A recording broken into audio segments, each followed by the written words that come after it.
नमः श्रीवर्धमानाय निर्धुतकलिलात्मने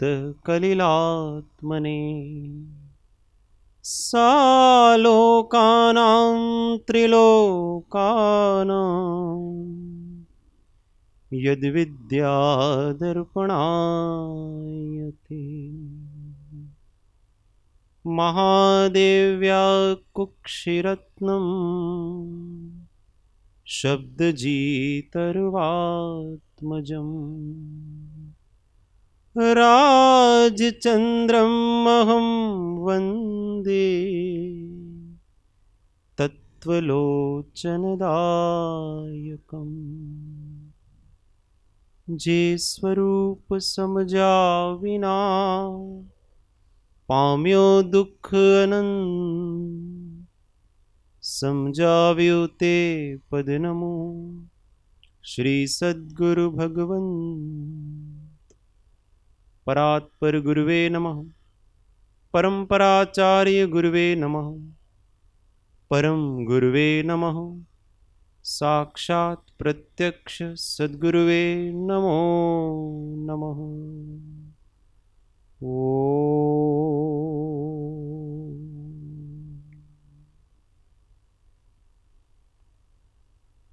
जय सद्गुरु। जय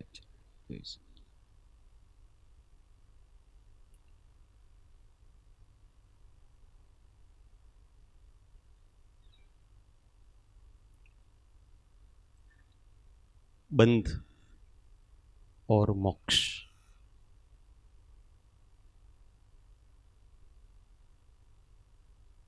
ये व्यवस्था जब जीव को समझ में आती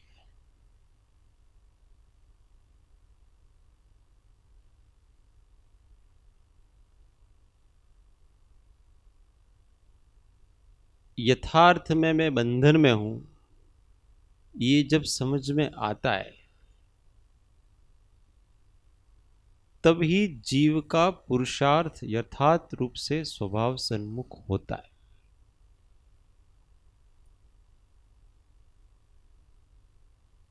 और इसके बाद ही वास्तव में जीव को अपने दोष दिखते हैं।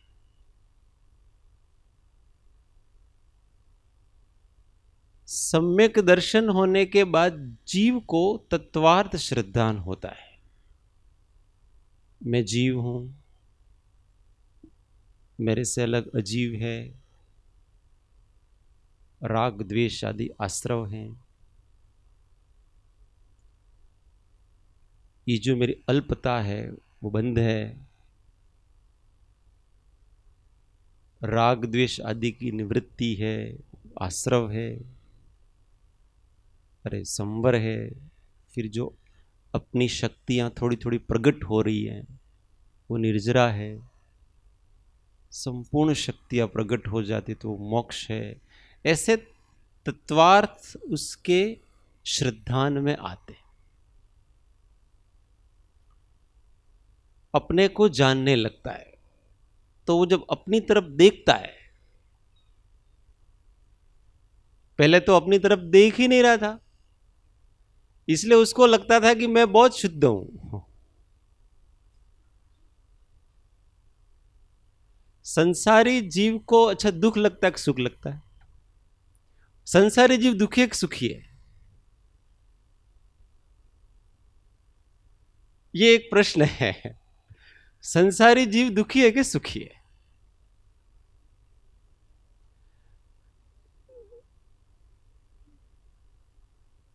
तो संसारी जीव को अगर संसारी जीव की दृष्टि से देखें तो वो दुखी नहीं है, सुखी है।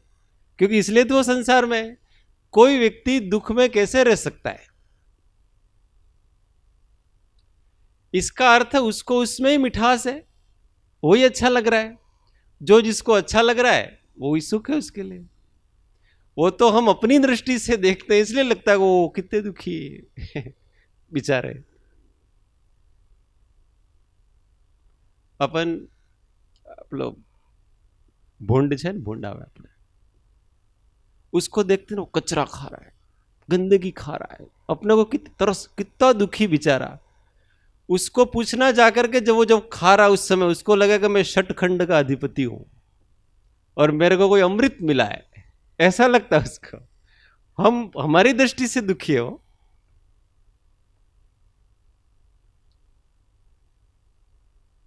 तो संसारी व्यक्ति को तो अपने दोष पता ही नहीं है, क्योंकि वो तो दोषों को ही गुण समझ रहा है, दोषों से भरा हुआ है, पर उसको लगता ही नहीं है कि मैं दोषी हूं। इसलिए वो हमेशा अपना दोष नहीं निकालता है, हमेशा दूसरों के दोष निकालता है। किसी भी प्रसंग में वो अपने को तो दोषी देखता ही नहीं, दूसरे को ही दोषी देखता है। मारी तो कहीं गलती हती ज नहीं, वो तो गलती करतो ज नहीं। और जब वास्तव में उसको पता पड़ता है कि वस्तु तो ऐसी है, मेरा मूल स्वरूप तो ऐसा है और अभी मैं ऐसा कर रहा हूं, ये हो रहा है, ये सारे अनंत गुण हैं, वो ऐसे विपरीत परिणमन हो, तब जाकर के ये विष दोहरा निकलते हैं। अपना विषय है आज विष दोहरा, तब उसके अंदर से निकलता है ऐसा, हो तो दोष अनंत।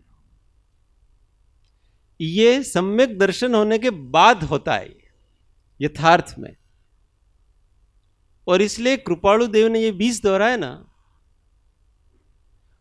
उनको जब शुद्ध सम्यक्त्व हुआ इसके बाद लिखे,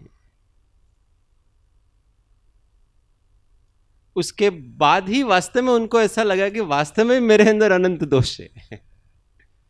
क्यों? क्योंकि उनको उनके अनंत गुणों का ख्याल आया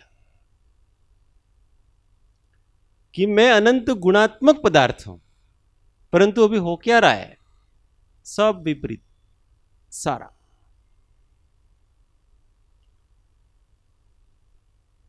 सागर दिखता है तब नदी को, तालाब को लगता है कि यार मेरे से बड़ा कोई और है। तो उनको गुणों का सागर आत्मा दिखा, प्रतीति में आया भीतर से। इसीलिए जो उसका जो ऊपर का आवरण है, ये विकार क्या है, आवरण ही तो है एक प्रकार का, वास्तव में अंदर तो है नहीं, स्वभाव से तो है ही नहीं। 3 काल की अपेक्षा देखे, परिणामिकता की अपेक्षा देखे, वस्तुता की अपेक्षा देखें अपन, परंतु फिर भी है। विकार पर्याय में है तो मोक्ष भी पर्याय में है। द्रव्य में तो कुछ है ही नहीं मामला। वैसे द्रव्य पर्याय अलग वस्तु नहीं है, एक ही है, उसी में से निकलता है सारी चीज।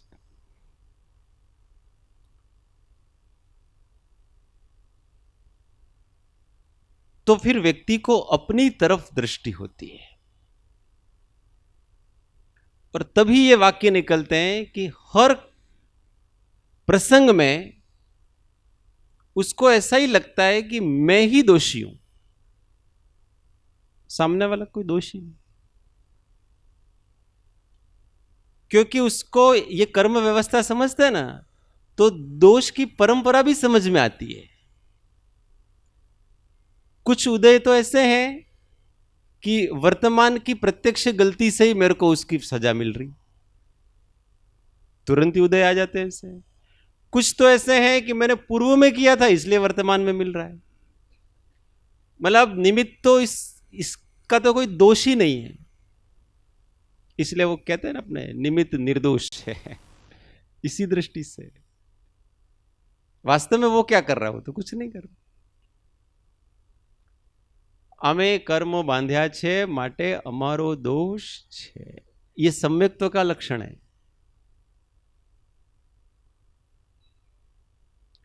अगर हमको हमारे साथ कुछ भी होता है और हमको ऐसा फील होता है मेरा इसमें मेरी कोई गलती नहीं थी, कहने में तो लोग कह देते हो मिच्छामी दुक्कड़म, मेरे से गलती हो गई, पण आमा तमारो पण हतुं।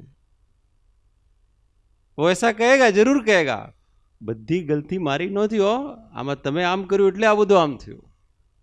मतलब अभी तक वास्तव में वो तो कहने के लिए कहता है, यश लूटने के लिए, परंतु वास्तव में अंदर से स्वीकार नहीं हो रहा है ना, એવું નથી, તમારી થોડી ગલતી તો હતી, મારે બે હાથથી તાળી વાગે છે, એક હાથથી થોડી વાગે.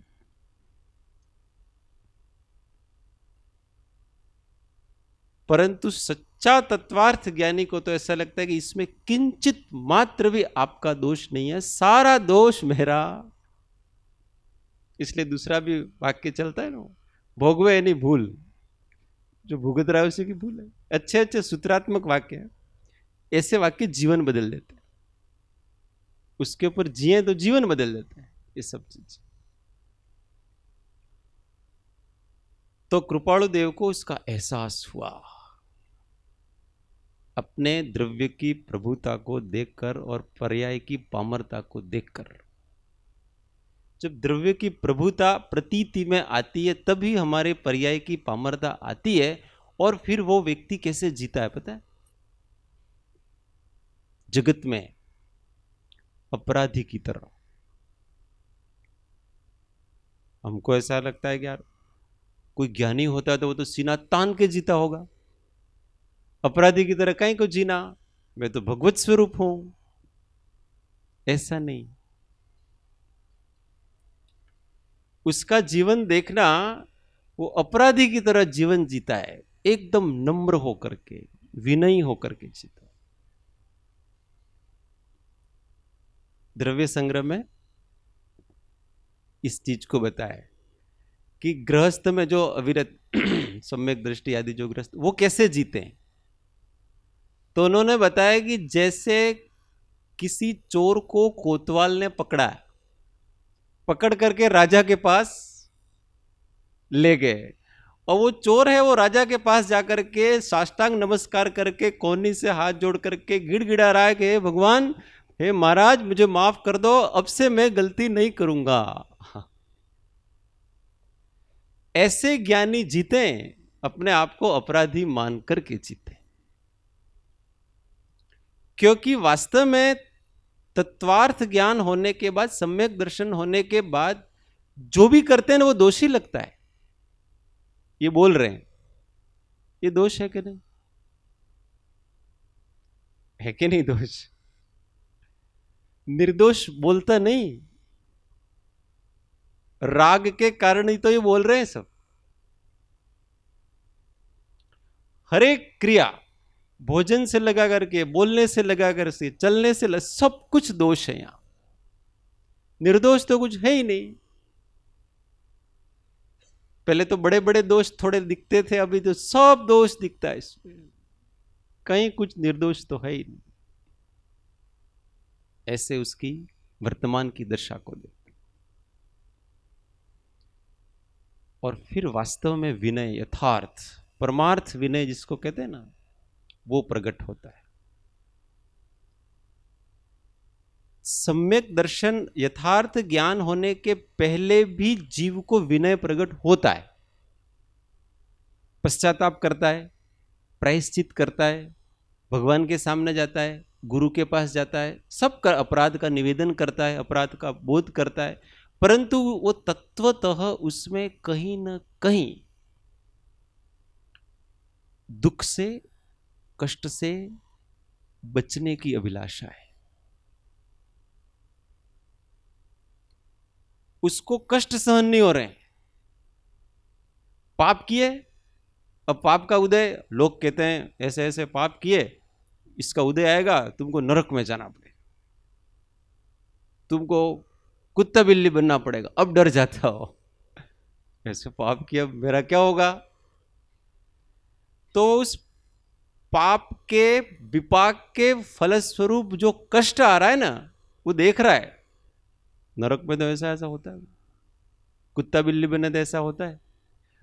उस कष्ट से भयभीत होकर के आता है भगवान के पास, गुरु के पास, और बड़ी बहुत अच्छी क्षमापना करता है. नहीं करता है ऐसा भी नहीं है, और रोता है, आंख से आंसू निकलते हैं, फिर भी तत्वतः नहीं है उसकी.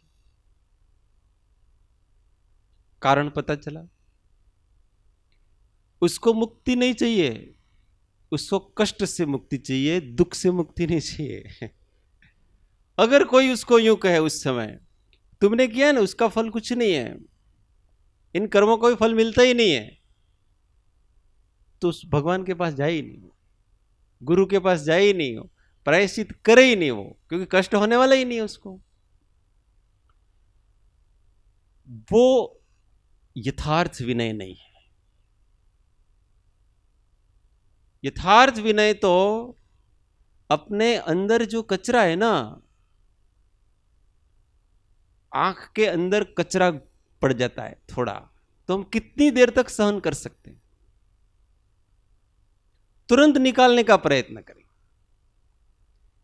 ऐसे ही अंदर की जो शांति है ना, आनंद, उसका अनुभव हुआ है, स्वसत्ता का भास होता है। तो ये दोष है ना, वह आंख के कंकड़ की तरह चुभते हैं। ऐसा नहीं है कि मैं इनके कारण से मेरे को ये हो जाएगा न वो हो जाएगा न मैं नरक में जाऊंगा, ऐसा भय नहीं होता है ज्ञानियों को। पाप के भय उदय से उत्पन्न कष्ट की चिंता नहीं है उनको, परंतु वो दोष हैं, वो विकल्प पैदा करते हैं, अशांति पैदा करते हैं। दोष, बस राग अच्छा नहीं लगता है, क्रोध अच्छा नहीं लगता है, क्रोध के फल की तो चिंता नहीं है उनको, जो होना वो, क्रोध ही अच्छा नहीं लग रहा है। यहां तो ऐसा लगता है जैसे कि जल रहा है। कृपाल देव का एक वचन मुझे बहुत प्रिय है, मैं बहुत बार कहता हूं, ये ज्ञानी की दृष्टि है। उन्होंने एक जगह लिखा है, वक्ते तम तम प्रभानी वेदना मान्य है पण जगतनी मोहिनी मान्य नहीं। देखो दृष्टि, अगर समय आए तो मैं तम तम प्रभा सातवीं भूमि की वेदना मान्य कर लूंगा, पर मुझे जगत का मोह राग मान्य नहीं है। राग से जल रहा है मेरा शरीर, उससे कुछ उसका शरीर जलेगा, यहां तो आत्मा जल रही सारी की सारी। इसलिए आत्मा के दोष दिखते हैं, और फिर अंतःकरण से उसका पश्चाताप का भाव आता है, और फिर ऐसी रचनाएं होती हैं। अपन रोज बोलते हैं, थोड़ा थोड़ा विवेचन इसका समझने का रोज करेंगे अपन। इसका नाम रखा है श्री सद्गुरु भक्ति रहस्य। नाम भी इतना सोच समझ करके रखा है, श्री सद्गुरु भक्ति रहस्य। सद्गुरु की भक्ति का ये मर्म है।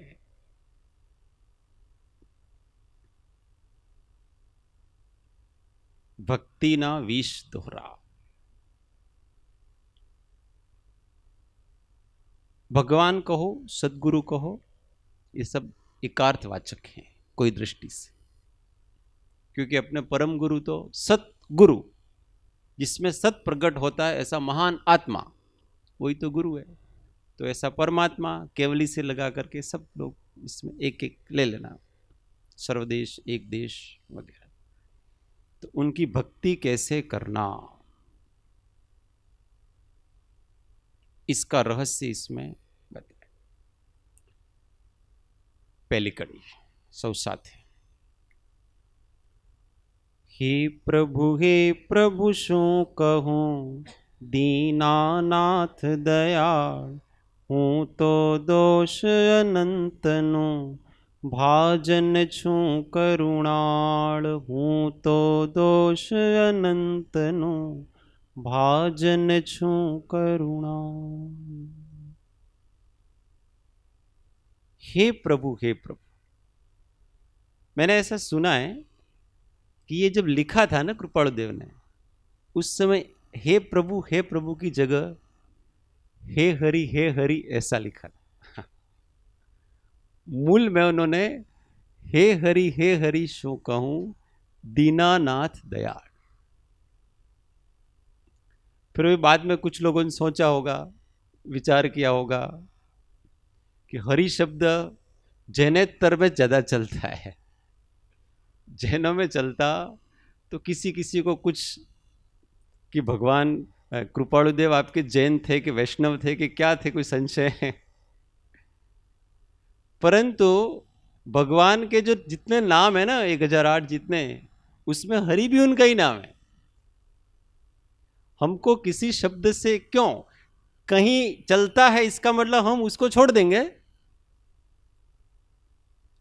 यह हमारी विशालता की भी कमी है।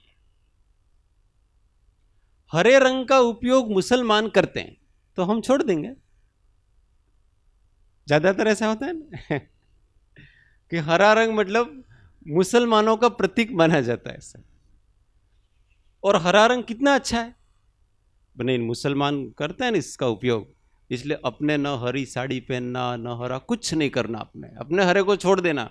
हरा उपयोग किया इसका मतलब हमको कहेंगे कि मुसलमान। तो कोई व्यक्ति उसका उपयोग कर रहा है इसका मतलब अच्छी चीज है, तो हमको वो कर रहा है इसलिए नहीं करना, ऐसा नहीं है। उस शब्द के मर्म में जाए, हरति पापम च पुण्यम च इति हरि। जो पाप और पुण्य को हर लेता है उसका नाम हरि। हरने वाला, हरण करने वाला हरि। प्रभु है तो अब ये वो नेगेटिव, ये पॉजिटिव।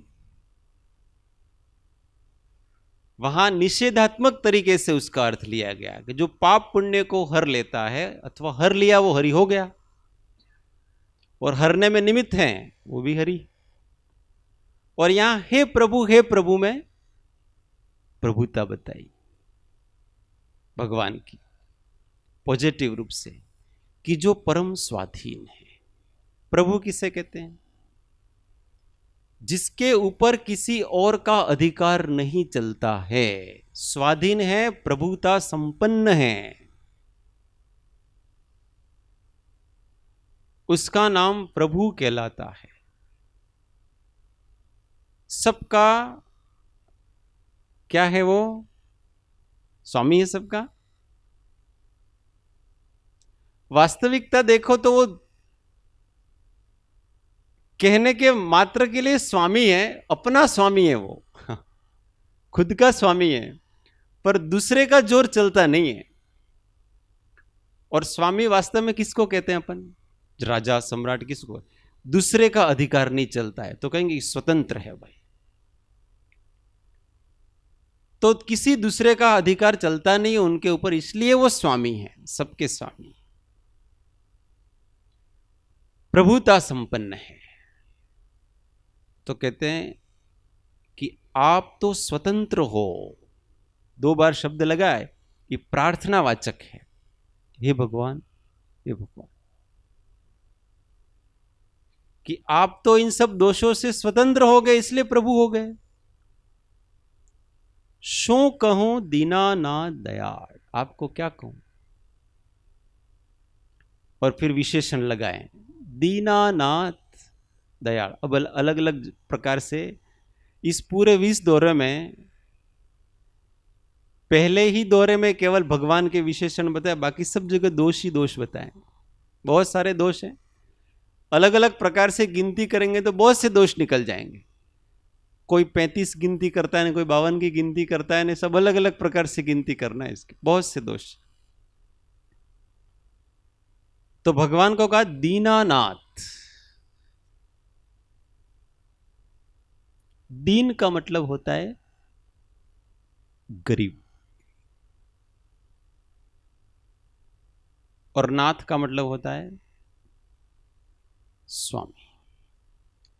आप गरीब निवाज हो, यहां एक शब्द को संधि विच्छेद नहीं करना, ये संस्कृत नहीं है। तो कोई संस्कृत वाला आएंगे तो इसका अर्थ ऐसा दीन अनाथ, ऐसा करेंगे। 2 शब्द हो गए उसके, पर यहां संस्कृत नहीं, ये गुजराती है। हर एक जगह प्रसंग के अनुसार शब्दों के अर्थ लिए जाते। तो यहां ये भगवान के लिए कह रहे हैं। दीनानाथ उनका विशेषण चलता है।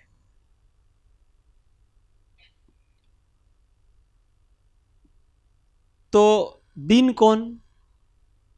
हम गरीब हैं। क्यों गरीब हैं? भगवान तो कहते हैं तुम गरीब नहीं हो, तुम तो मेरे जैसे ही अमीर हो। कितनी संपत्ति भरी हुई है अंदर, गुणों की, अनंत गुणों की, परंतु पता नहीं है ना, इसलिए हम गरीब हैं, भीख मांगते हैं।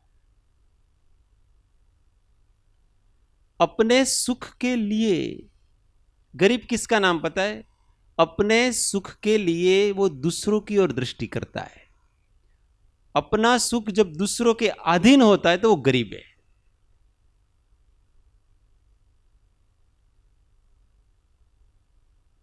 तो हमारा सुख तो सुबह से लगा करके शाम तक पराधीन ही है। सुबह उठते हैं, अब अपन गरीब कैसे हैं वो बात चल रही है। सुबह उठते हैं तो उठते ही अगर मुंह नहीं धोए, फ्रेशनेस नहीं लगती। मुंह क्यों धोते पता है? फ्रेश हो जाने के लिए। फ्रेश क्यों होना पड़ता है? आत्मा तो फ्रेश ही है, नित्य नूतन। आत्मा के स्वभाव को क्या हुआ है? सोकर सोते हैं तब हम ज्ञायक नहीं रहते क्या? उठ के तुरंत ज्ञायक खत्म हो जाते हैं? हम चेतन नहीं रहते हैं क्या? हम तो चेतन ही है, परंतु फीलिंग नहीं है। क्यों? आवरण। अगर हमको एकदम सचेत होना है, जागृत होना है, चेतनवंत होना है, तो क्या करना पड़ेगा? मुंह धोना पड़ेगा। जैसे मुंह धो लो तो फ्रेश हो जाओ, अच्छा अब अच्छा लग रहा है। और फिर थोड़ी देर इधर उधर घूमे, प्रेशर बनता है, फिर फ्रेश होने जाना पड़ता है 2 नंबर। और अगर जो वो नहीं जाने मिला आधा घंटा, तो ज्ञायक कहां चला जाता है? अपने आप को कैसा महसूस करते हैं अपन? अरे यार कब जाऊंगा, ये अंदर पड़ा हुआ है वो कब निकले। तो क्या उस समय हम आत्मा नहीं है? विचार करना हर चीज में, क्या हम उस समय आनंद स्वरूप नहीं है? ये पेट के अंदर रहे मल के बाहर निकले, इससे क्या फर्क पड़ता है आत्मा को? ऐसी दृष्टि वाला उस समय भी सुखी है, दृष्टि का सुख है उसके। पर वो जब बाहर निकल जाता है मल तो फ्रेश, बहुत मजा आ गया। किसके अधीन है हमारा सुख? इसके अधीन। जब तक अंदर था मल, और वही मल जब भोजन कर रहे थे ना, वो जब अंदर जा रहा था ना, उस समय सुखी हो रहे थे अपन। भोजन करते करते हम सुखी होते हैं ना। और जब सुबह उठे तो अंदर है इसलिए दुखी है, और जब निकलता है तब सुखी होते हैं। देखो ये पुद्गल की बाजी, हम कितने गरीब हैं कि पुद्गल के आने से, पुद्गल के जाने से ही हम सुखी और दुखी हैं। इतनी गरीबी अपने। और फिर वो खाली हो गया। अभी नाश्ता नहीं करो तो मजा नहीं आए, तो ही सुखी होंगे। फिर खाली किया, फिर वापस भरो उसको। और ऐसा कह दे कि आज नाश्ता नहीं करना है, भोजनालय में आज अल्पाहार बंद है, मुंह लटक जाते हैं। अरे यार नाश्ता बंद कर दीजिए। हमारा सुख खाकरे के अधीन है, उपमा के अधीन है, पोहे के अधीन है, नमकीन के अधीन है, चाय के अधीन है, अधीन है सब। और फिर कहा नहीं नहीं चलो आज मिलेगा मिलेगा मिलेगा, कोई बात। चेहरे खिल जाते हैं, अभी तो मिला ही नहीं है, उसके पहले ही चेहरे खिल जाते हैं। भोग मिलेगा उसकी जो आशा है ना, वो ही सुखी कर देती है उसको। तुरंत मिला तो फिर तो परम सुख है उसको, मोक्ष सुख। ऐसे पूरे दिन भर में देखना कि हम कितने गरीब हैं। ऑफिस के लिए निकले, अब नाश्ता मिल गया तो क्या है, अब ऑफिस में जाना है। कोई तो अपनी गाड़ियों से जाते हैं, और गाड़ी में मान लो खराब हो गई, गाड़ी खराब हो गई और वहां लेट हो गया, तो यहां क्या होता है? अरे यार इतने इंतजार कर रहे होंगे, 1 घंटा लेट हो गया, क्या किया जाए, कैसे करें? और गाड़ी लेट हो गई, मान लो ट्रेन में, ट्रेन वगैरह लेट हो गई, तो वहां खड़े खड़े ही ऊपर नीचे हो रहा है। ट्रेन उससे दूर का प्रदेश वाला, उससे उसका कोई लेना देना नहीं है, उस ट्रेन का और अपने आत्म प्रदेशों का। पर यहां वो टाइम 5 मिनट ऊपर हुआ तो आत्म प्रदेश, ये योग प्रकंपन होना चालू हो जाए, जोर जोर से धड़कता है। 5 मिनट में तो मेरा कहां से कितने काम हो जाते।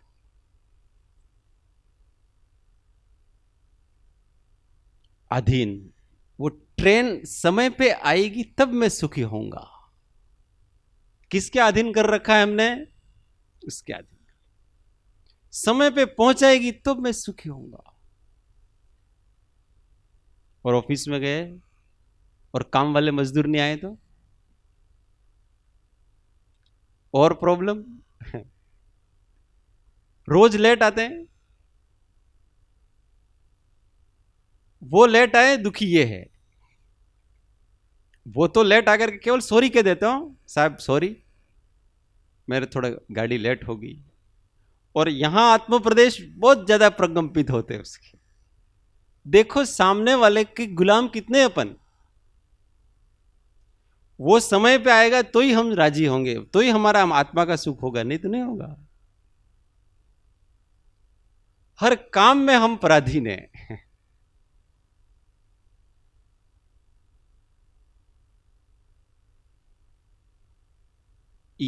ये विज्ञान करना, अपन अपनी गरीबी देखना, कितनी गरीबी। बीपीएल, सभी बीपीएल में अपने अपन तो सोचते हैं कि बीपीएल वालों को अपन बहुत गरीब मानते हैं, परंतु हम इस दृष्टि से देखें तो हम बीपीएल के से भी नीचे हैं। भी तो गरीबी, कभी चिंतन करें ना ऐसे अपने, क्या दिन भर में कर क्या रहा हूं, गरीब होकर के घूम रहा बस। चाह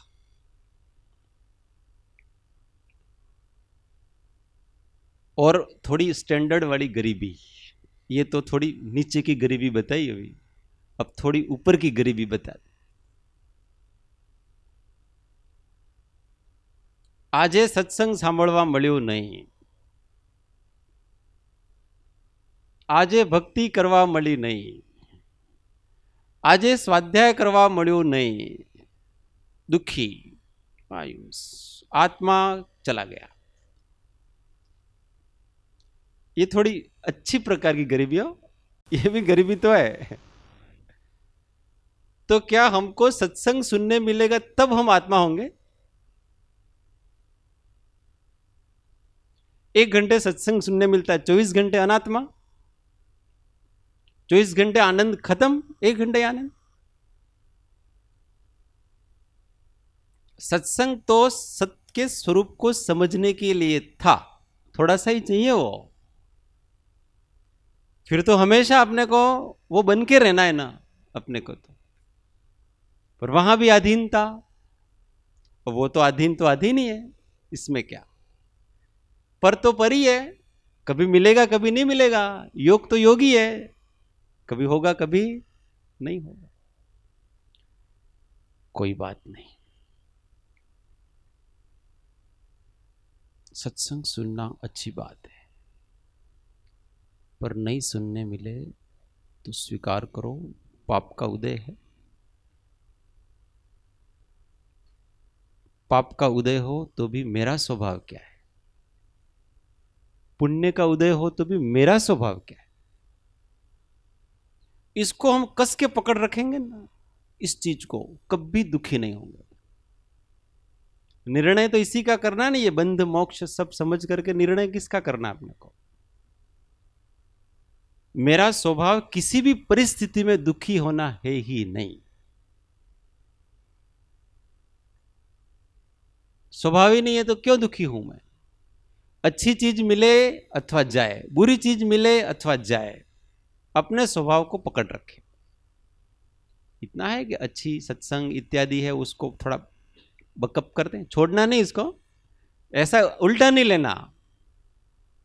આપણે કીધું છે ને, હવે સત્સંગની પરાધીનતા છે, છોડ દેવાના આપણે તો ઘરે બેસીને મસ્ત સોફા ઉપર બેસીને આત્માનું ચિંતન કરીએ, नहीं होगा, वहां भी दुख होगा।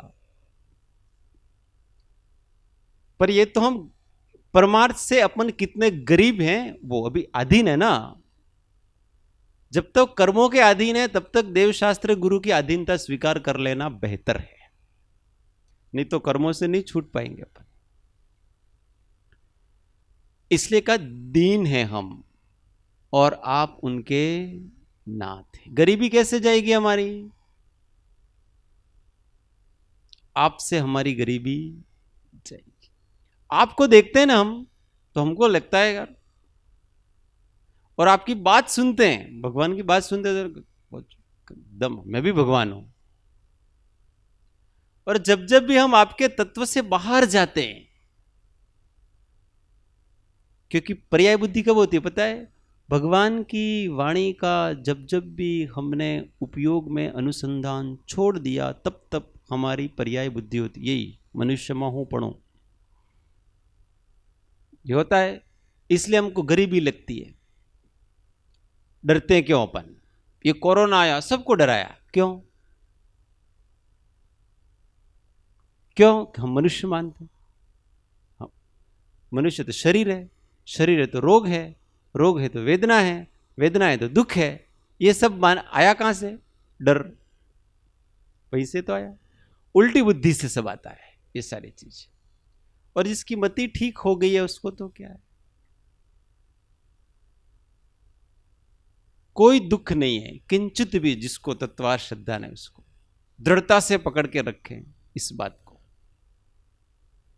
दृढ़ता की कमी होती है ना अपने अंदर। सुनते हम हैं, समझते भी हैं, दृढ़ता ये ही है। इसके अतिरिक्त हम अन्य नहीं है। इदमेव ईदृशमेव तत्वम नान्य चान्य था इत्य कंपाय संभवत सन्मार्ग संशय रुचि। दृढ़ता।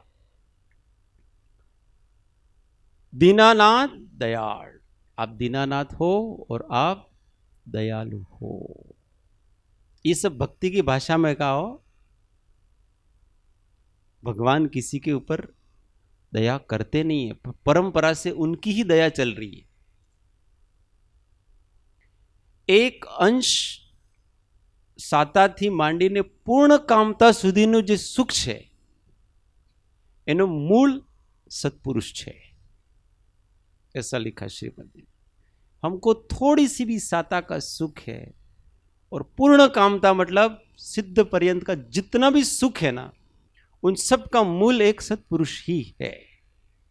क्यों? क्योंकि उसी की परंपरा से ये देशना आई है। उस देशना को सुन करके ही लोग धर्म में लगे हैं, परमार्थ में लगे हैं, परोपकार में लगे हैं। साता आदि फिर उसी से हो रहा है। इसलिए सब दया तो वास्तव में उनकी ही है।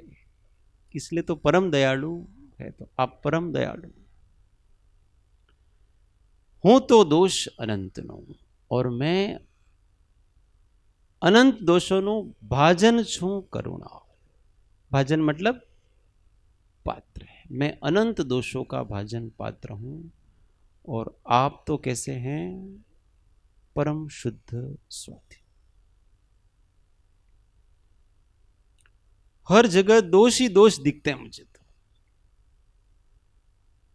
देखो, अभिमान को गलाना है ना, अभिमान को गलाना। इसलिए भक्ति को सर्वोत्कृष्ट का है।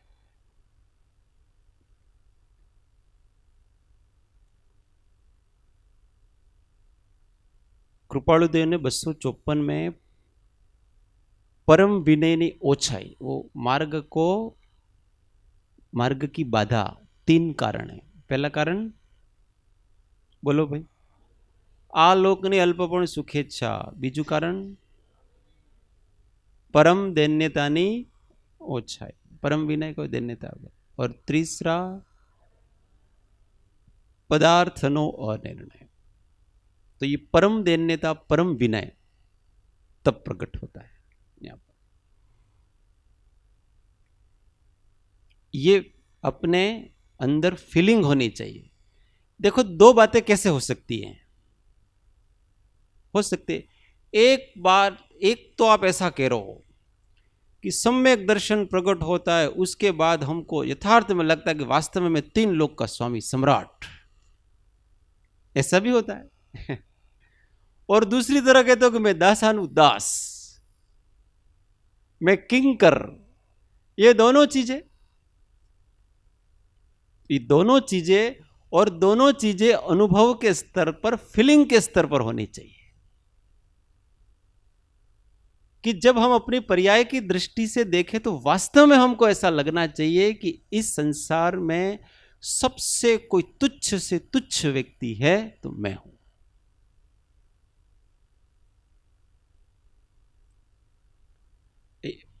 वो पेटनो पानी છે ને હલવું જોઈએ, वो नहीं हो। अपने दोषों की आलोचना करते करते जिसको आंख में से दो आंसू आते हैं, समझना चाहिए उसका मोक्ष बहुत निकट है।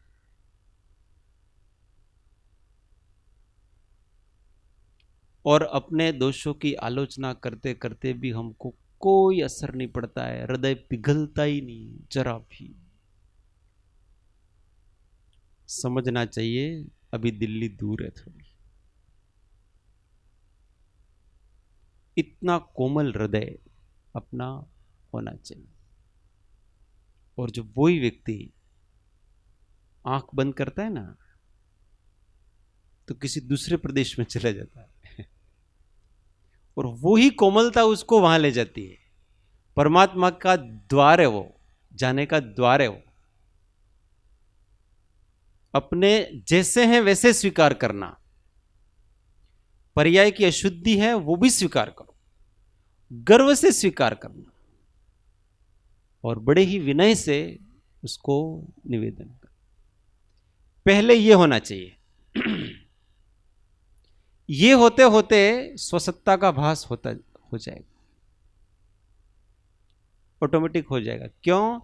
क्योंकि उसके साथ से कर्म के जो पहाड़ है ना, पहाड़, वो सब ढहते जाते हैं।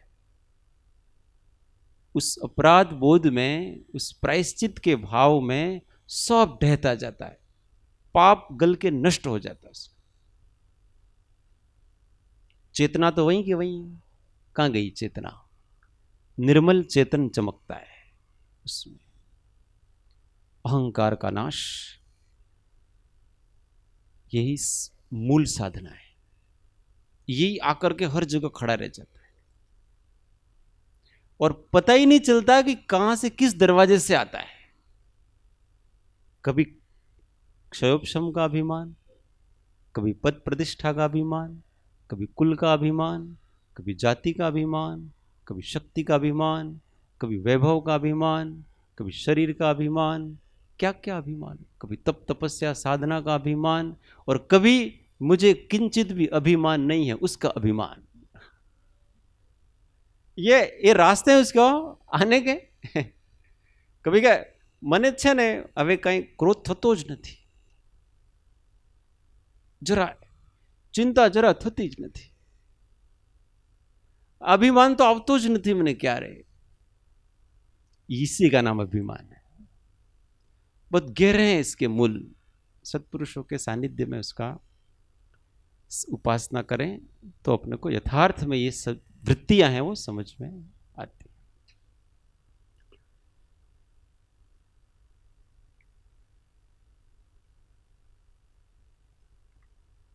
मौसम कौन कुटिल खल कामी, मौसम कौन कुटिल खल कामी, जिन तनु दियो ताही बिसरायो, जिन तनु दियो ताही बिसरायो, ऐसो नमक हरामी, मौसम कौन कुटिल खल कामी, मौसम कौन कुटिल खल कामी। सद्गुरु परम कृपाणु त्रिलोकनाथ की जय, सब संतन की जय। आनंद घन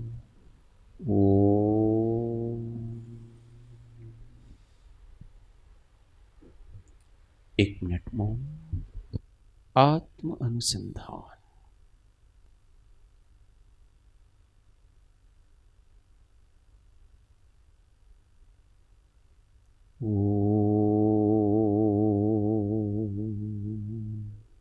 शांति शांति शांति। जय सद्गुरु।